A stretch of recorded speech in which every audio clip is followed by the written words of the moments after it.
Kenya, sebuah negara yang terletak di Afrika Timur, menawarkan pesona alam yang luar biasa dan warisan budaya yang kaya.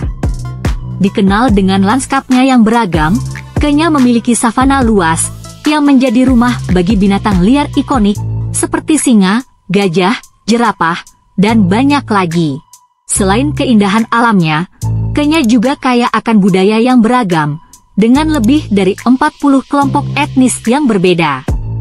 Suku-suku seperti suku Maasai dan suku Kikuyu mempertahankan tradisi mereka yang unik, termasuk seni, tarian, dan upacara adat yang menarik. Kenya menjadi salah satu destinasi yang menarik bagi para petualang, pecinta satwa liar, dan penikmat budaya.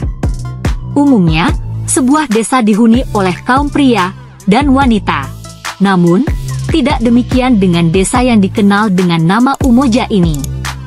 Sejak 25 tahun yang silam, desa Umoja tidak lagi dihuni oleh kaum pria, yang dengan demikian desa ini pun dipimpin oleh seorang wanita, dengan masyarakat yang juga 100% para wanita. Dalam bahasa Swahili, Umoja berarti persatuan. Nama ini diberikan karena pada dasarnya desa ini memang dikhususkan kepada kaum wanita, yang didirikan oleh Rebecca Lolosoli di tahun 1990, sebagai sebuah tempat berlindung bagi para penyintas kekerasan terhadap wanita, dan para gadis muda yang melarikan diri dari budaya kawin paksa, khususnya mereka yang berasal dari suku Samburu. Dalam masyarakat Samburu yang berbasis patriarki, wanita adalah warga kelas 2, yang tidak diizinkan memiliki tanah, ataupun properti lain, seperti hewan ternak.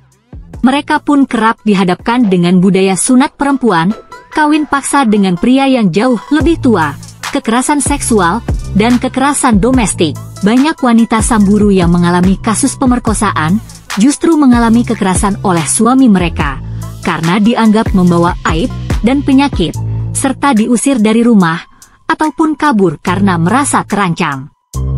Ketika banyak wanita berada pada kondisi tidak memiliki rumah dan harta, sebuah gagasan pun muncul untuk menciptakan sebuah desa, di mana wanita bisa merasa aman dan bertahan hidup, tanpa harus bergantung pada sosok laki-laki. Salah satu pencetusnya adalah Rebecca Lolosoli, yang punya pengalaman pahit di desa kelahirannya. Pada tahun 2005, populasi di desa Umoja adalah 30 perempuan dan 50 anak-anak. 10 tahun kemudian, jumlah penduduknya berkembang menjadi 47 perempuan dan 200 anak-anak. Untuk mencari nafkah, awalnya para wanita Umoja hanya menjual kembali sayur mayur yang mereka beli dari sumber lain, karena mereka belum tahu caranya bertani sendiri. Cara ini tidak terlalu berhasil, hingga kemudian mereka pun memulai menjual kerajinan tradisional suku Samburu untuk para turis yang datang ke desa mereka, ataupun cagar alam nasional di Samburu. Perlahan, desa Umoja pun bisa bertahan hidup dan menjalankan masyarakatnya sendiri.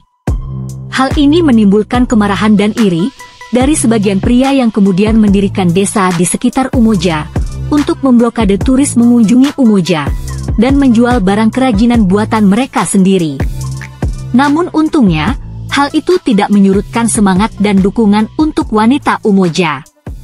Dan desa-desa rival tersebut akhirnya gagal, dan malah tanahnya dibeli oleh para wanita Umoja untuk memperluas wilayah mereka. Masyarakat Umoja tinggal di rumah tradisional bernama Mak Nyata, dan memakai pakaian tradisional serta aksesoris suku Samburu. Desa ini menampung para wanita yang dibuang oleh keluarga, atau kabur dari desa, dan membesarkan anak-anak terlantar, anak yatim piatu, dan anak terinfeksi HIV, yang dibuang oleh keluarganya.